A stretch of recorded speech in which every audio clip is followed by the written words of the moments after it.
Good afternoon, everybody.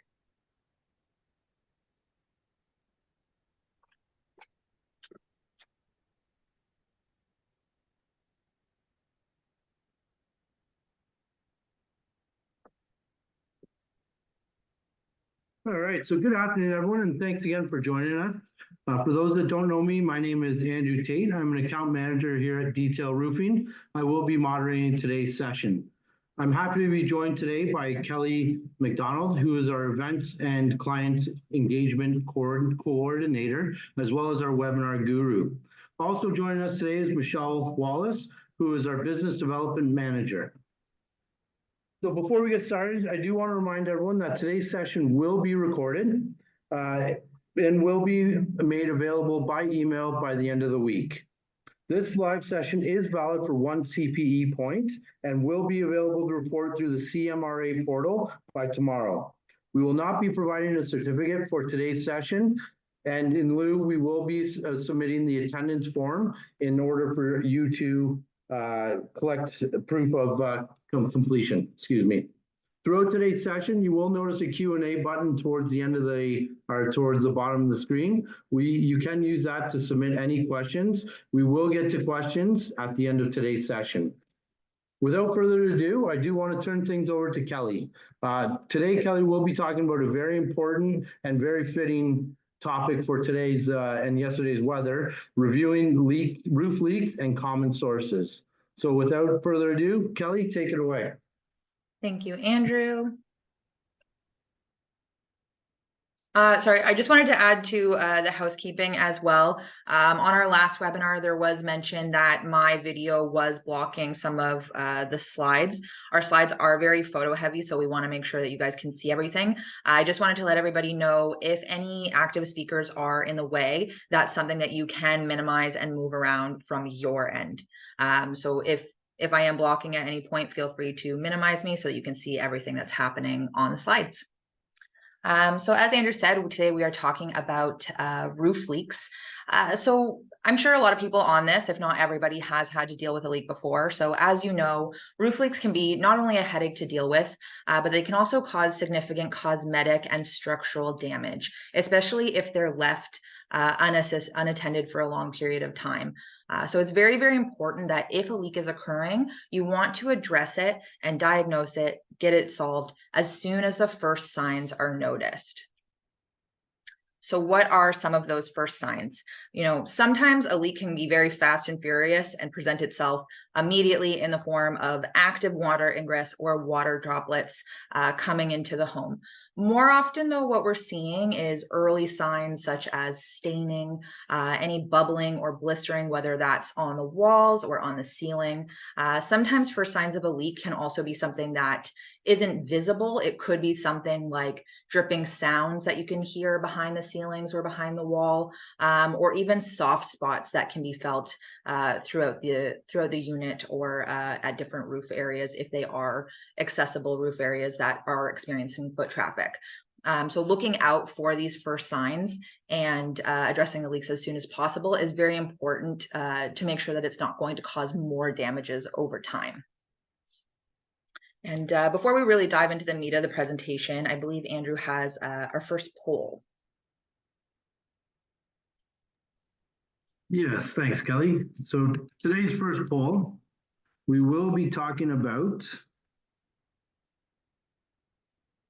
what is the longest unresolved leak issue you've had to deal with? So there's quite a few options here. I wonder how many, I wonder how many of over 5 years. And those of you that haven't had to deal with the leak yet, congratulations, you're very lucky. So I'm going to end that and I'll share the results with everyone here. So yeah, as you see, oh, wow. 6 months, generally the longest people have, which is nice, and 13% haven't had to deal with them yet. So very good. Thanks, everyone.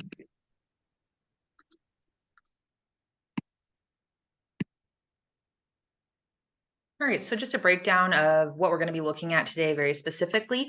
So as the title of the presentation suggested, first we're going to be looking at common leak sources. And what we did here was at the beginning of this year, 2023, we looked at every single leak that we investigated throughout 2022 to determine what the cause of each of those leaks were, just so we had a better idea of what specifically was causing the majority of the leaks that we were dealing with. From there, looking at the different leak sources, we're going to look at coming to a solution and what the process is for investigating a leak and diagnosing the issue. Finally, we're going to be looking at complications. So these are things that may hinder the investigation process and deter a particular resolution.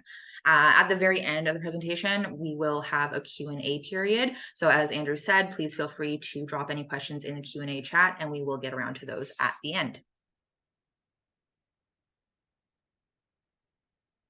So throughout 2022, the number one source of leaks that we encountered was from membrane or shingles. What we're talking about here specifically are any cases where damage or deterioration to the field or stripping membrane or to the shingles on a sloped roof surface was the cause of the leak. So this would be related to either aging or natural damages, whether it's from weather, animals, or loose objects. And actually, this relates very well to a question that we received during registration. Andrew, if you can just let everyone know what that question was. Yeah, thanks, Kelly. So we have a pre-submitted question in regards to this, asking, can you patch a hole in the membrane? And also, what is the biggest size you can patch before it is not worth patching and needs to be replaced? Okay, well, yes, absolutely. You can generally always patch a hole in a membrane. And the answer to what's the biggest size before roof needs to be replaced is really going to vary on a lot of factors. It's going to depend on the size of the roof and the age of the roof. So, like for example, if it's a 600 square foot small roof area and it's a 300 or 400 square foot patch, it makes more sense to do a complete re-roof so you can get the warranties and not have to tie into an existing. But if it's a 600 square foot patch and it's a 10,000 square foot roof, it makes sense to do the patch, as well as it depends on when you're replacing the roof overall, all that sort of factors. So it's best just you can contact us or discuss a plan with your roofing contractor. Thank you, Michelle. Yeah, so before we move into some of the photos of some particular damages that we saw on different roof types, we also looked at, when we were doing the 2022 leak review, we looked at what type of membrane or roof system was on each of the roof areas that we investigated. So in all of the roof areas that we investigated, of all these single ply roofs that we investigated, 61% of single ply roofs had leaks that were related to membrane damages or defects. For the other roof systems, there were 42% with the tar and gravel or built-up roofing systems. 35% were the inverted roof system. Again, that's when you have your membrane, can be various types of membrane with the insulation, filter cloth, and gravel ballast on top. 23% of sloped roofs with shingles had leaks related directly to missing or damaged shingles, and then 22% of modified bitumen SBS roofs were related to defects in the membrane. So again, just some examples from those different roof types. With single ply membranes, whether it's a TPO, EPDM, or PVC, we don't see these as often on residential condos. Usually we're seeing them more often on larger industrial facilities, commercial facilities. There are a lot of benefits to these membrane systems. However, in our experience, especially with residential condos, we do often see many holes, many punctures in the membrane that are leading to leaks. As just mentioned, with the single ply roofs that we investigated, 61% had membrane damages that were leading to leaks. In the photo that we have here, the larger one, we don't see this as often where there's large gashes in the membrane. More often than not, we're seeing very small pinholes in the membrane that are sometimes kind of hard to identify if you're just doing an inspection. But if you are doing an inspection, it is something that you definitely want to look out for so that you can hopefully identify them before it causes a leak issue. Also related to the question that was submitted previously about patches. This one, fortunately, is something that it's very easy to patch. And as you can see in some of the photos here, when we're encountering single ply systems, there often are a lot of patches throughout just to seal up any of those perforations that are there and prevent any further leak issues. With the tar and gravel or built up roofing, this is an older system that we're not seeing installed as often anymore. Now, in lieu of a built up roofing system, a lot of people are tending to do the modified bitumen SBS roofing system instead. Where we are encountering tar and gravel roof systems, it's usually on older buildings, and therefore the roof system is also old, nearing the end of its life if it's not there already. So a lot of the times when we're encountering this system, the damages and deterioration that we're seeing is just due to aging.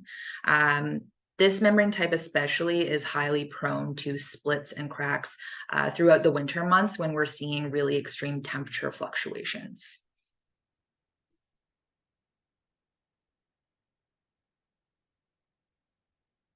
So with inverted or green roof systems, with both of these types of roof systems, regardless of what type of membrane or waterproofing is installed, you can't see it when you're stepping out on the roof or when a leak is occurring. So in order to see what's happening at the membrane level and to diagnose a leak issue, you need to remove the multiple layers of the roof system in order to expose and investigate the membrane. So in both of these cases here, we had one where there were defects in the field membrane and another with the stripping membrane on the upturn of the building. With any type of flat roof, we do tend to see deterioration and aging happening in the stripping membrane first, just because a lot of the natural building movement is first affecting that area of the building before the flatter field surface. So another question that we've gotten from time to time before that is related to either an inverted or a green roof system is whether or not you can remove the entire roof system, all of the gravel, in order to investigate the membrane and see what's going on. And to answer that, you can do that realistically. However, it's just not feasible. It's not practical to remove the entire roof system to see what's happening on the membrane. Even if it is a smaller roof area, it would be incredibly time consuming to move everything off of it. And at the end of the day, if there wasn't mass deterioration happening throughout the roof system, it wouldn't be worth it. So starting with a localized investigation and expanding out if needed is what we would recommend with this type of roof system.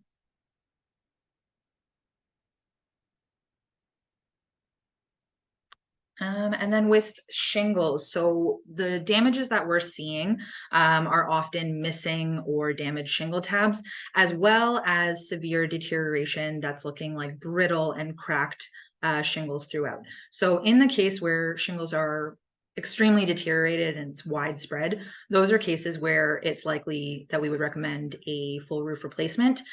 In cases where it's just a couple shingles coming off because of wind or other storm damages, those are more localized issues where you can just have localized repairs completed. One thing to keep an eye out for is if you do identify missing shingles before there's any big rain or weather event, we do stress the importance of getting them fixed as soon as possible, especially in cases where the plywood is left exposed, just because in these cases, if there is rain that's going to be following or snow accumulation, it's very easy for the rain to or the water to just seep in through these exposed areas and cause a leak first into the attic and then the occupied part of the home. There are some cases where these shingles might become missing or damaged in a weather event or in a storm. So in that case, you might not be able to replace the shingle right away, but anytime there are missing shingles that can be identified early, you want to get them addressed as soon as possible. So finally, this is a bit of an issue that's particular to the winter season. So this would be any shingle damage related to ice damming. It doesn't happen every single time we encounter an ice damming issue, but it is something that we see from time to time. And that's when the ice is built up along the edge of the roof surface around the gutter. And what can happen, especially in cases where there's not a metal drip edge beneath the bottom layer of the shingles, is that the ice and water can back up and get underneath the shingles, causing a leak into the interior. So the idea of a metal drip edge there, as well as a waterproofing underlayment, would just be to waterproof the area and divert any water that's built up back into the gutter. In the top photo that we have here, this was actually a brand new roof. Overall, it was in really great condition. Looked great. However, because of the ice damming that was occurring along the bottom here, even though the rest of the roof was in great condition and it was brand new, it was still causing an interior leak issue.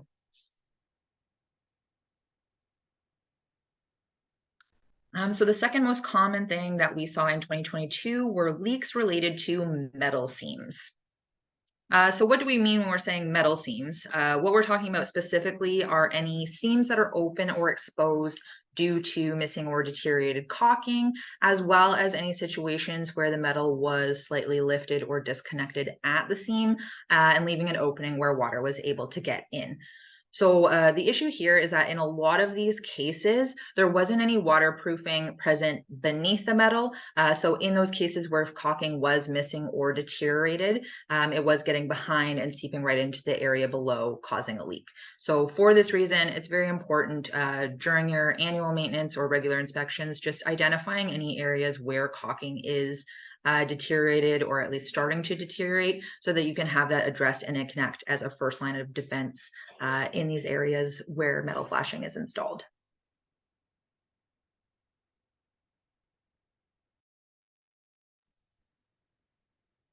So some of the cases that we encountered did have waterproofing installed, as we can see in some of these photos here. However, this was a bit of a unique case where there was sealant on the metal cap flashing, and it had gotten to the point where it was brittle and water was getting into the metal seam there. However, even though excuse me, even though there was waterproofing in place, the water was traveling down the sloped side of the building and seeping into the insulation that was there, causing a leak to the interior.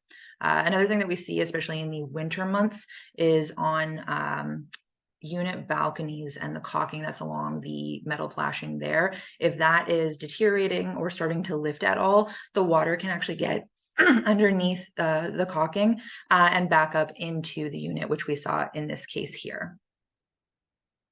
Andrew, I believe you have another question. Yeah, absolutely. Thanks, Kelly. Just a common question that we tend to get quite often is, how can you tell if there's waterproofing underlayment beneath the metal flashing? Okay, that's a good one. Yes, unfortunately, you cannot tell unless you lift the metal flashing. So it is a very common and important step in a detailed leak investigation, which we always complete. So you always want to check to make sure that there's underlayment under the metal flashing. And then also, you always want to make sure that your seams are upkept with caulking in a regular annual maintenance program in order to have that additional line of defense. If you do have concerns that you don't have any waterproofing under your metal flashing, it is quite a time-consuming process to lift everything up and inspect underneath. So just keep that in mind. And then whenever you install new metal flashing, just make sure that your contractor always installs waterproofing membrane underneath, and it's included in your scope of work. Great, thanks, Michelle.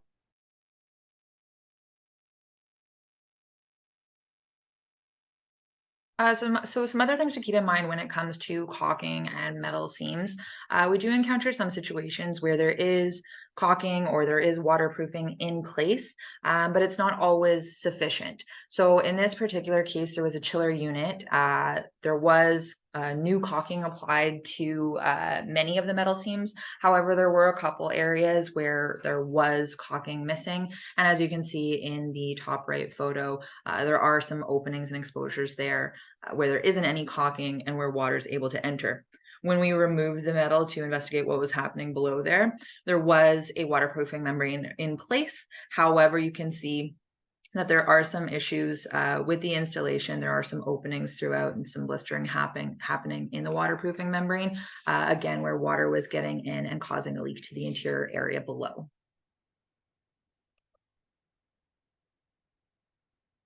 Another thing to be mindful of, so in this particular case, we had deteriorated caulking on the seams of metal at a front canopy. So just something to keep in mind if you are having inspections completed, just make sure that every roof area in the building, not just the top areas, not the upper roofs, but any lower roof areas, terraces, canopies, whatever they may be, are being investigated as well, so that some of these areas aren't being missed when an investigation is being completed. So number 3 is leaks related to another trade. So before we dive into what this one meant exactly, I think, Andy, you have another poll for us? So I'm just going to launch our second poll. This poll is in regards to if you are experiencing a leak, who should you call first? I like the roofing contractor. That's great to see. Yeah. Plumbing, that's good. Very nice. Remediation, okay.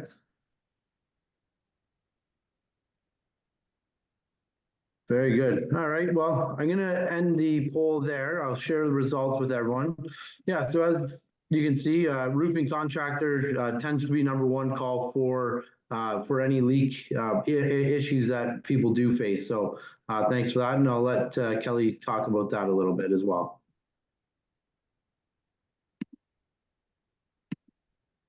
All right. Yeah, so again, throughout 2022, the third most common issue that we ran into were leaks that we investigated and then ended up being something that once the leak was traced out, it was determined that another trade was required, whether that was a plumber, an HVAC specialist, window glazer, or a building envelope specialist. The thing is, when a leak is occurring, it is going to depend where the leak is happening in the building to determine who it is that you need to call. And in a lot of cases, it can be really difficult to know exactly who needs to be called because of where it is coming from the building. It could feasibly be the roof, it could be plumbing, it could be HVAC. So really, you're just taking your best guess, starting with one, going on to the next.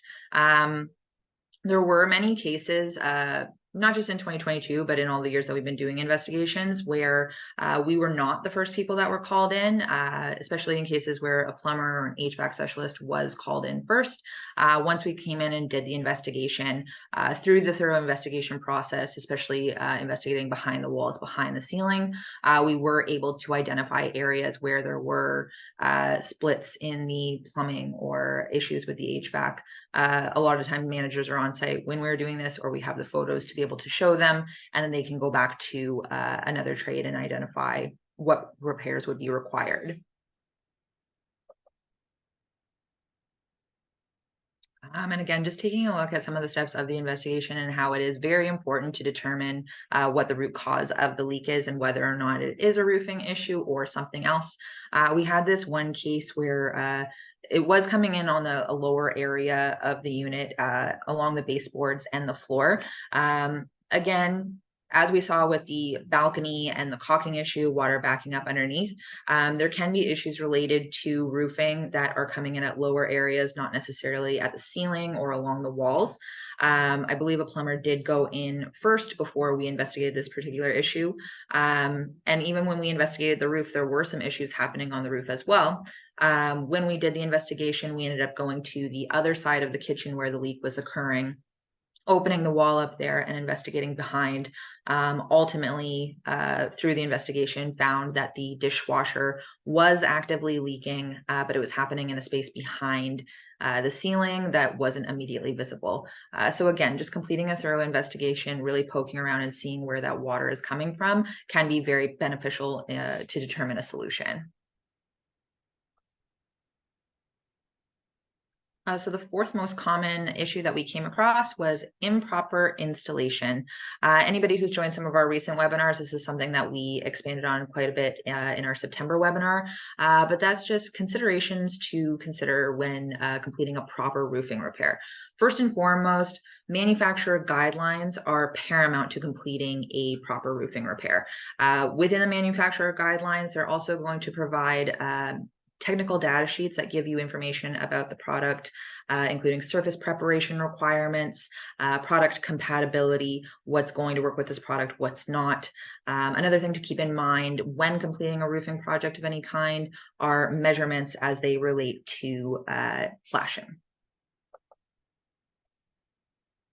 Where you may see improper roofing repairs are if the manufacturer guidelines are not being followed, or if corners are being cut, shortcuts are being taken, if the membrane is not adequately bonded or lifting at the seams.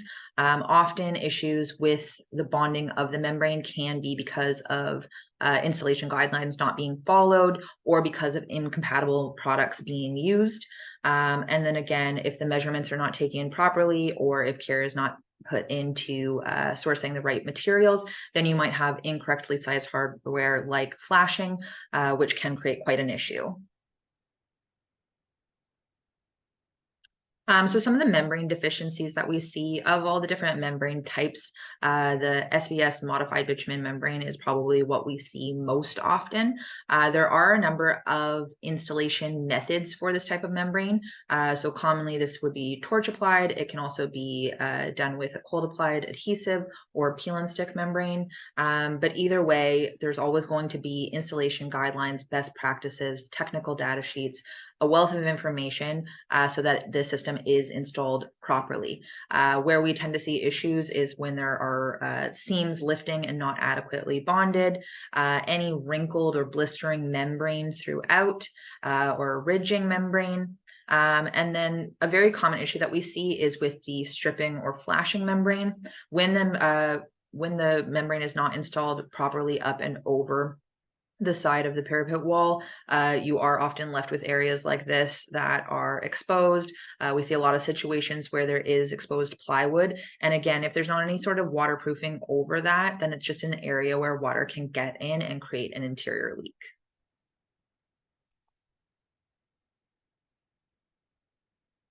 Another common thing that we see very often is when the flashing for roof penetrations like plumbing stacks and vents are not adequately sized, or if it's an incompatible product used to flash and divert water from these vulnerable areas. So very often what we're seeing is situations where the flashing is too big and we're seeing gaps like we have in many of these photos here. With the top middle photo, there is a storm collar in place, which can be helpful to, again, divert water from these areas. But in this case, the flashing is so large that it's actually coming out further than the storm collar and creates an area where water can get in here. In some of these cases, the flashing that was too large was in a space where it was either a green roof or an inverted roof, which is quite alarming because, again, in these roof areas, you can't just walk out and see that the flashing is too large and that there's an opening there. You would have to remove the various layers of the roof system to be able to see that these defects are occurring.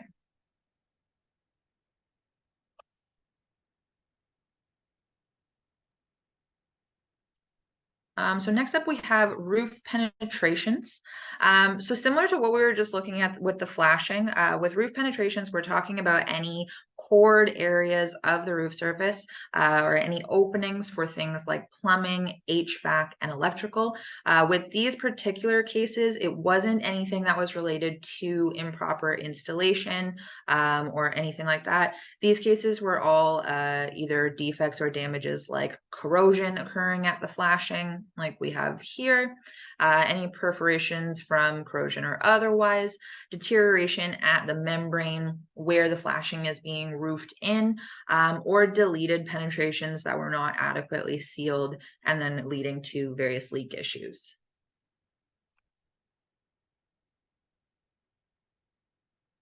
And again, just some further examples of the issues that we're seeing at penetrations throughout the roof surface. With the plumbing stacks, at the the high dome plumbing stacks throughout roof surfaces like we have in this photo here.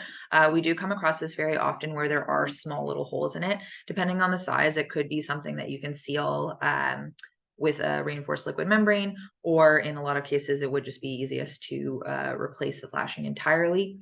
And especially if there is corrosion occurring like we have here, replacing the flashing would be recommended to seal that hole and just prevent any further corrosion from occurring.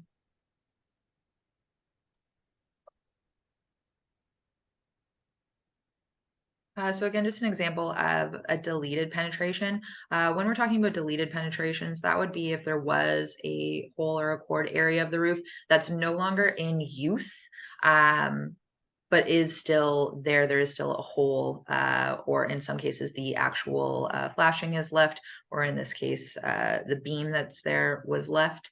And Andy, I believe you have another question that, or sorry, a poll.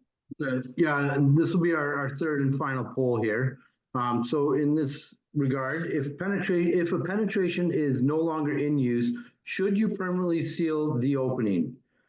And a quick yes if possible. Very good. Always. Couple maybes. That's good. If possible, I like it.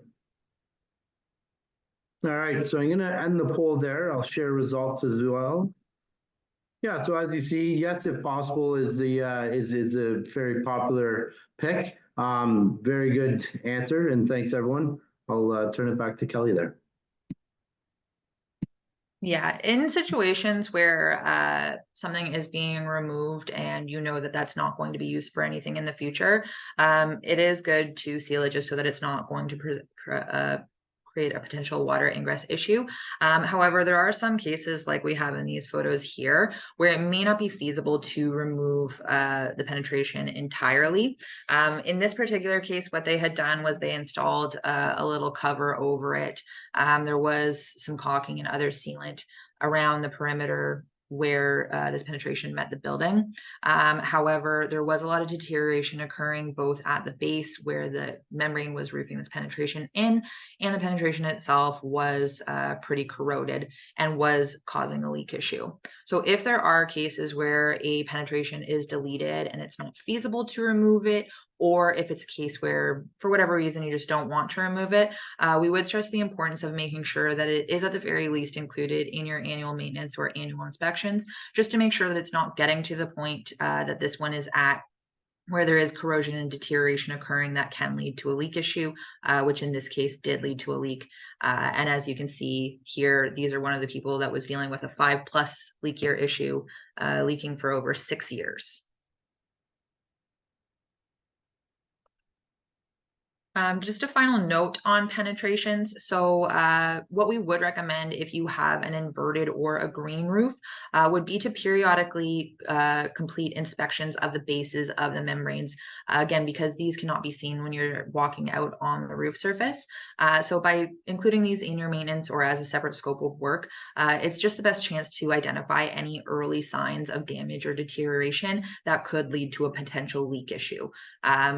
Sometimes you can open it up, it might be in great condition, that's great, you can note that and know going forward. However, there are situations where we come across during maintenance or inspection of these bases where there is either deterioration starting to occur at the membrane, or we open it up and there is a perforation in the flashing that we can seal up and address before it causes a leak issue.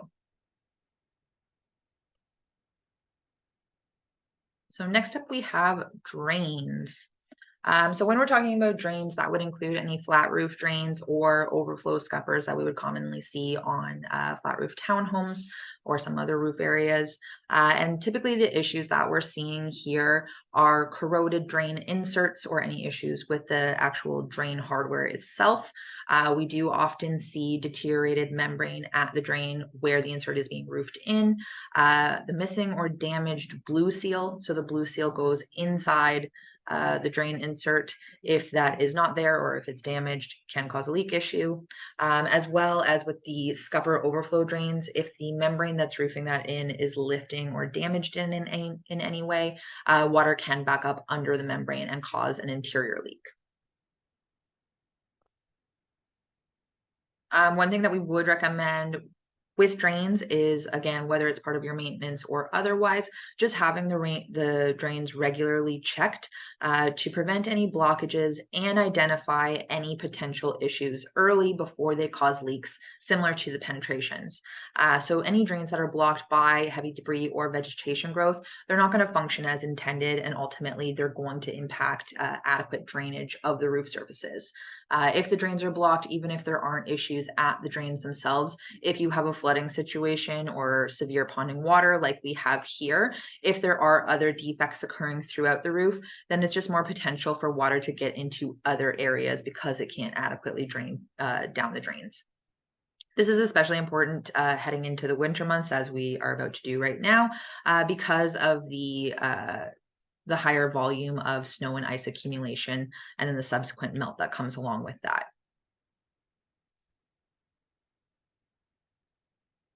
So the final one that we're going to touch on is condensation.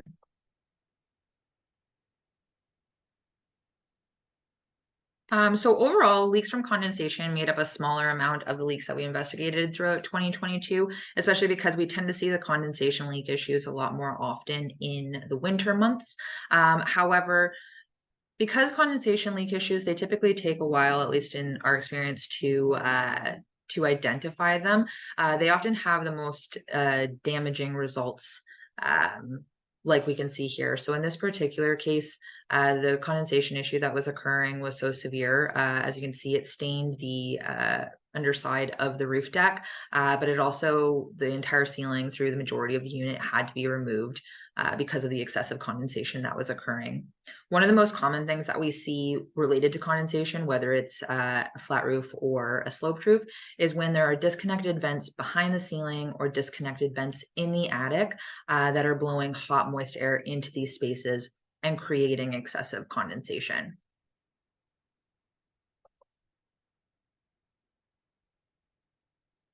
So this is another flat roof condensation issue that we saw. So in this particular case, it was causing a leak issue into the bathroom. When we went and investigated the roof surface, you can see that there is some snow in the background here. So there was some moisture on the roof. However, when we were going to the area directly above where the leak was occurring at this particular stack, there's water all around it, whereas there isn't any water at any of the other stacks nearby. There is some moisture on the outside of this vent. However, again, nearby vents all dry, no signs of any water or moisture that would have been there from snow or other precipitation. When we opened up the vent, you can see that the insulation throughout is absolutely soaked. The vent pipe is starting to corrode in some places, and it was all due to a disconnection that was happening here that was causing condensation in the pipe and then into the interior bathroom as well.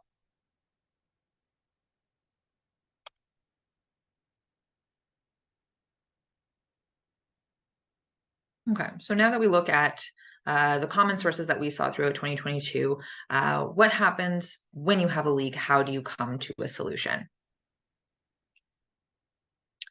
So one thing that's important to keep in mind is when you are reporting a leak, it can be really helpful to obtain information from the residents or from building staff just to better identify why this leak is occurring and how to address it. So some of the information that can be really helpful are things like when the leak was first noticed, where specifically the leak is occurring in relation to the roof area, if the leak has been active at all, identifying what type of weather was occurring when it became active.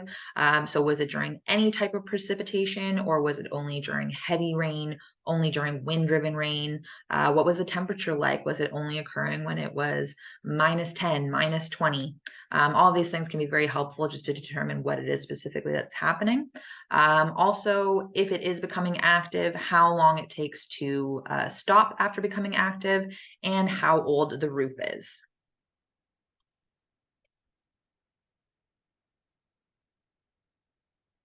So when you have a leak occurring, our recommendation is always to complete a thorough investigation of the leak. It's going to give the best opportunity to identify what the issue is and what should be done to resolve the leak issue. This is especially important on protected roof systems like the inverted and the green roof, because again, you can't walk out and see the membrane and easily identify what's going on. So being able to remove the layers of the roof system and investigate further is going to help to determine what the leak issue is. Okay, I'm just gonna stop there. I'm gonna ask a question that we have that was pre-submitted. The question about thermal imaging is, can you use a thermal image camera to detect leaks, excuse me? Yes, a thermal imaging camera is definitely a tool that we use in the investigation process, and we do have one as well. But that's what it is. It's a tool. It doesn't replace a leak investigation. To remember with thermal imaging cameras is that it only detects temperature variations. It doesn't necessarily detect water. And then as well as you have to have a different temperature from the outside to the inside. So the weather plays a huge factor.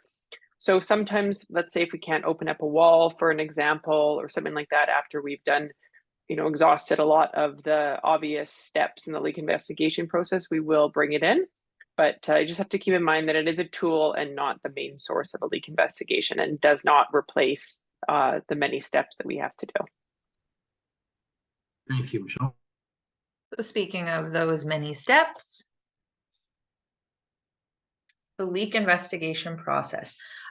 So our particular process is if we have a leak occurring that we are looking into, first and foremost, we always start with the interior inspection. So accessing the reported leak area, when we're inside the space, not only are we identifying what's occurring, whether it's active water ingress, staining, blistering, maybe there's no signs at all, it's just a sound that's being heard. But either way, we investigate the interior, speak to the resident, and then take measurements to identify where the interior leak area is in relation to the nearest wall or nearest window, so that we can then trace that out on the roof surface. Before heading to the roof surface, if there are any areas directly above the roof area. So if it's an attic space, if there's a crawl space, mechanical room, what have you, we want to be investigating that space as well, just to see if there are any signs of moisture or any signs of water passing through there. Also, when we're in the interior, if we have the opportunity to cut the drywall or lift the ceiling tile, if that's something that can be easily done, it is a step that we want to take just to, again, identify if there is anything happening behind that ceiling area that's going to better identify what the cause of the leak is, and then also provide information on what remediation may be required. Once on the roof surface, we're going to use those interior measurements to trace out the investigation area and use the area directly above the interior leak as a starting point. There are some times where in that investigation area, there might not be any defects encountered. You might have to expand, go out a little further. And one way that can help determine which direction you want to head in, or if you do need to expand out further, would be to perform membrane cut tests. Membrane cut tests, we'll take a look in a second of some photos just to show you an example, but they can be very helpful to determine if there is any water beneath the membrane and what the layers of the roof system are. So in that time, we'd also apply any compatible small or temporary repairs just to mitigate any further immediate water ingress, reassemble the roof system or reinstall shingles if any part of the roof system had to be removed, and then provide a photo report of all the findings with next steps.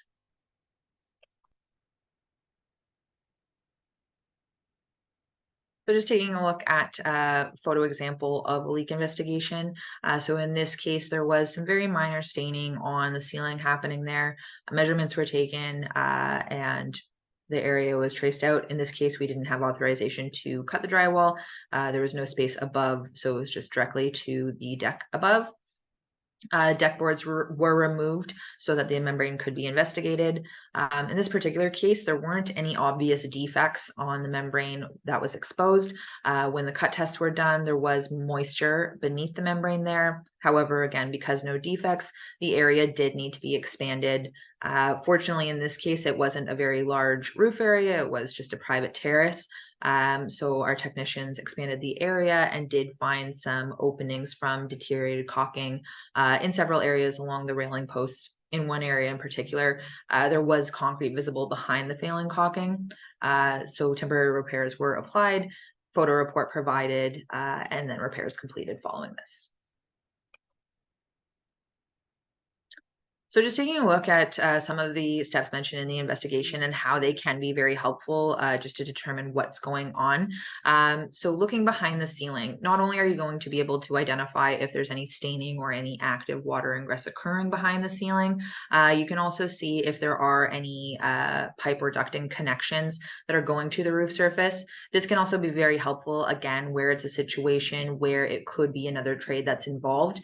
In these cases where we're cutting the ceiling, that's where we're able to see if the leak is coming directly from a plumbing pipe or if it's coming from the roof area where the pipe is connected, and then again going to the roof surface to investigate further.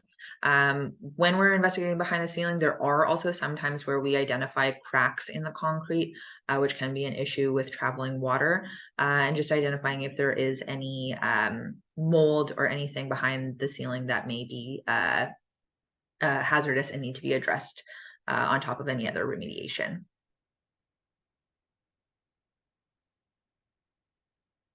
So very similarly, looking in the attic space can be very helpful also to identify if there's any staining or any active water ingress coming from the roof deck, coming from any penetrations like the vents that are there. However, it can also be helpful because you are able to identify if there are any disconnections with the vents, any openings, any issues with the insulation, anything that may contribute to potential condensation issues or potential ice damming issues. We would say that any single time that you are having a leak that's occurring on a sloped roof townhome or any area that does have an attic space or a crawl space, always ensure that this area is being inspected as well as the roof so that these issues can be identified and addressed before they cause further issues.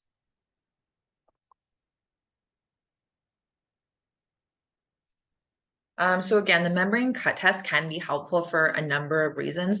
First and foremost, doing the membrane cut test is going to allow you to see what the makeup of the roof system is. So regardless of the membrane type, you're going to be able to see all the different layers of the roof system, both the waterproofing membrane, the insulation, if there's any fiberboard or anything else in there. Something that we come across very often is also when a new roof is installed on top of the old roof. So cut tests are going to be able to identify if that is the case, if there is another older roof system underneath, which can contribute to traveling water at times.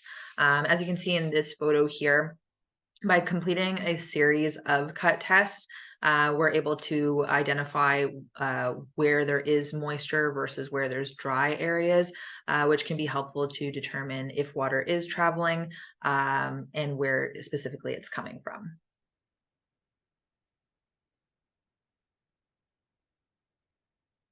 So some of the complications that can arise either during the investigation or even before an investigation happens. Some of the biggest things, we have traveling water. If there are no defects encountered, or on the flip side, if multiple defects are encountered, and just identifying which one or what specifically is contributing to the leak. If there are poor or failing membrane systems, with poor or failing membrane systems, that's where we tend to see multiple contributing defects and widespread issues. Protected roof systems like the inverted and green roof systems can cause many issues, as well as obstructions on the roof surface. And Andrew, I believe we had a question here.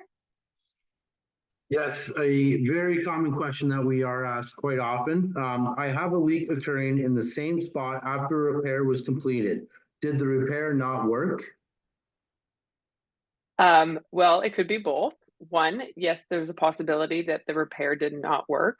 However, it also could just be coming in the same location. It doesn't mean it's coming from the same location, especially in anything that has a concrete or a steel deck.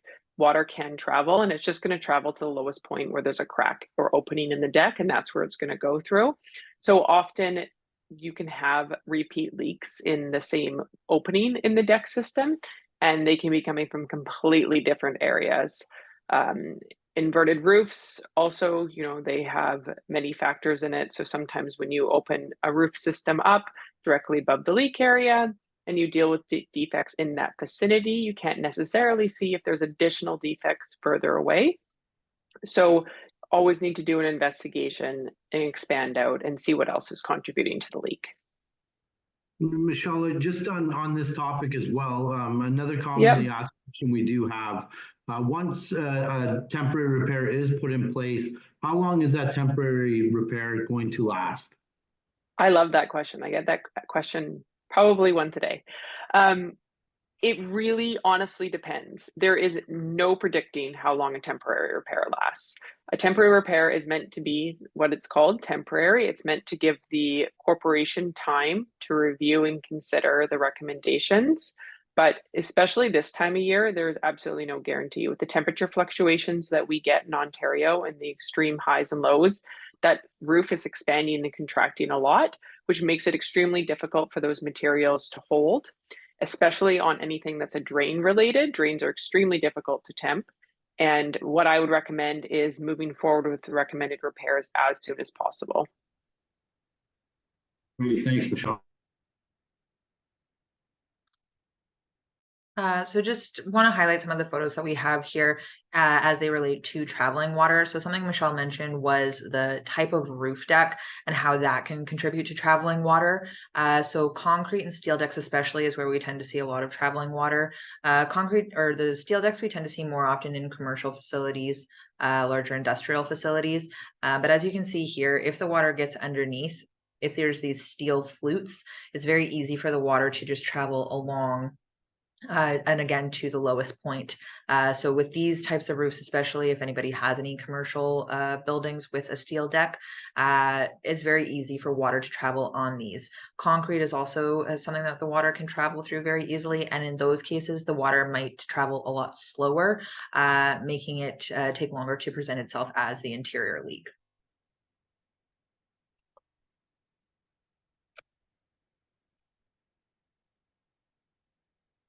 So one of the big things that we come across that can hinder an investigation is if there's any obstructions on the roof surface. So sometimes it might be just the way that the building or the roof was designed. We have this case here in the top right corner where the area directly above the leak where we wanted to be investigating the membrane was behind a set of stairs that were welded in place. There was no other way to access this area. So if this investigation was to happen, you would have to have these stairs removed completely to be able to access this membrane. Similarly, but not quite as big of a process to remove, would be in this case here, the paving stones were underneath the railing that was then fastened in place. So again, just going up and completing an investigation. There's a large area that can't be easily removed during the investigation. Somebody else would have to come in, have these railings removed so that the membrane could be accessed and investigated. Something that we're seeing more and more often are situations where whether it's on a private terrace or a communal area, if there is intricate decking installed or different areas like we have in the bottom photos here. We've seen some very, very beautiful, very serene spaces. However, it's very, very important to consider the fact that you need to still have access to the membrane so that if there are any issues, it's not going to be costly and time consuming to investigate what's going on. In some of these cases here, in order to see what's going on at the membrane level to even determine what's happening before repairs are completed. Many of these things have to be removed. In some of these cases, the deck boards aren't as easy to lift up or the railings are fastened in place. In this case, the membrane was underneath concrete, which was then fastened in place by the railings. So again, it just it hinders the investigation process and just makes it harder to determine what it is that's happening, which then prolongs the leak.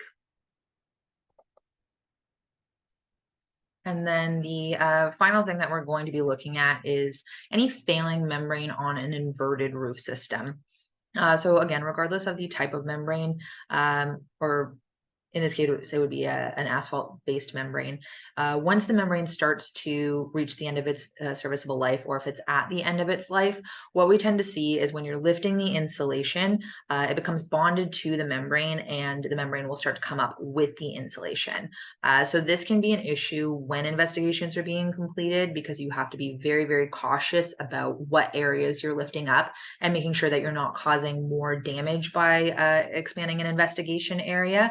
One thing is, if you are encountering a situation like this where the membrane is coming up with the insulation, always make sure that your roofing contractor is completing repairs so that these areas aren't left exposed and leading to potential leak issues.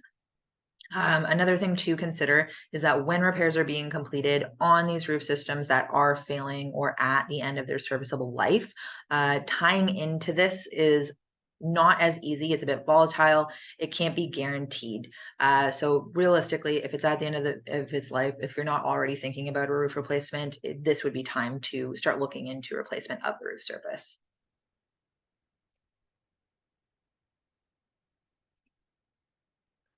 All right, so in conclusion, predicting leaks before they happen, eliminating their presence entirely, unfortunately, isn't possible. Some of the tips that we gave throughout and some of the things that we've mentioned before, just completing regular inspections and maintenance, they're not foolproof. They're not going to eliminate all your leaks, but it is going to provide the best chance to reduce and prevent any leaks that may be occurring. So some of the specific items that can be addressed right away to try and mitigate any leak issues would be addressing any missing shingles immediately, especially in cases where plywood is exposed and there's no waterproofing underlayment, renewing any caulking or other sealants once it begins to deteriorate, or once you start to see signs of any brittleness or cracking. Periodic inspection of the bases of penetrations, again, just to identify if there is any deterioration or damages occurring that may lead to leak issues, and then checking and clearing any roof drains and identifying if there are any early issues there as well.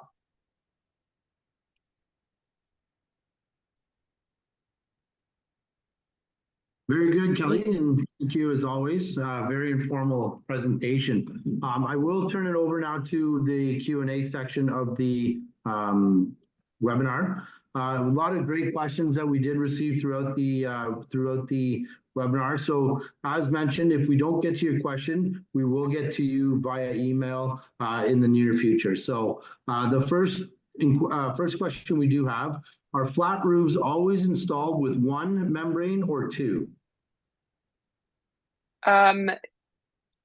By one membrane or two, I'm guessing you mean that they have one membrane throughout the entire roof system, in all the roof areas. Honestly, it's going to vary. We've seen lots of buildings that seems like the developer just installed whatever they had in the back of their warehouse in various roof levels. We work on some buildings that have a different roof membrane type on every single roof level they have.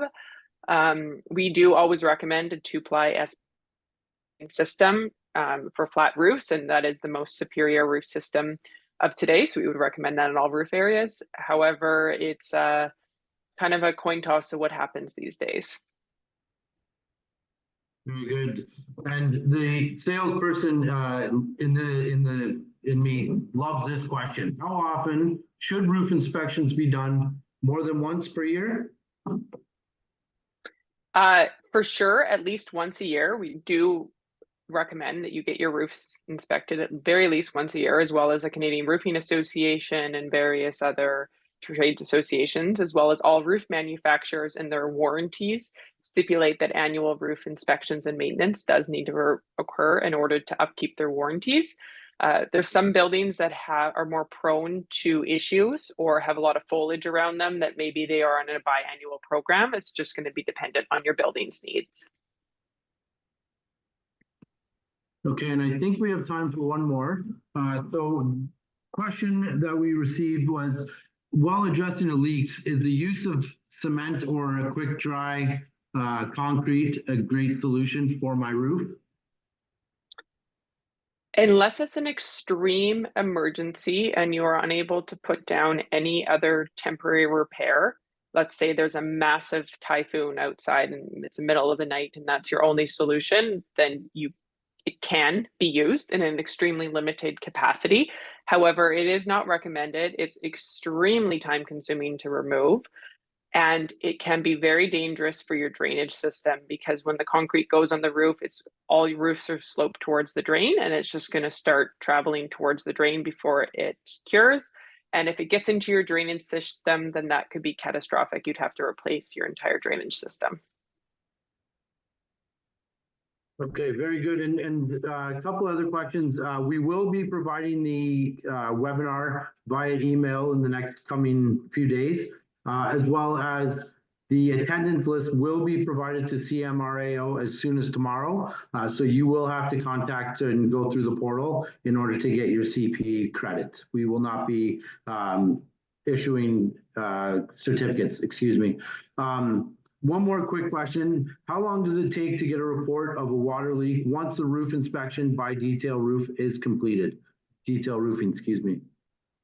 Our policy is that if we attend a roof, let's say, for example, today, we will have the inspection report and recommendations over to you by middle of the day, then following day. So immediately after. On an occasion, if it's a very complicated leak or we're waiting for material costs, the quotation may be a bit of delay, but our reports go out immediately the next morning.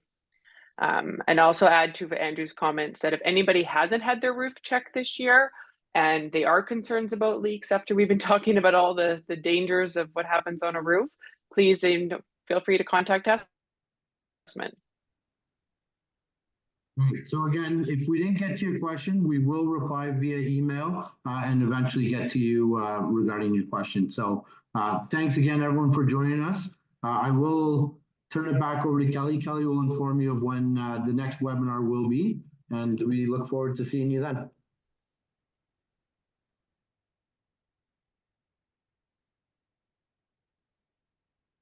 Oh, sorry. Okay. Thank you everybody for attending today. As mentioned, we will have an email out before the end of the week with the recording, as well as information for our next webinar, which will be avoiding ice damming and excessive condensation, which will be happening in January. I will send over all the details. Thank you very much, everybody. Thank you. Thanks, everyone. We'll take care.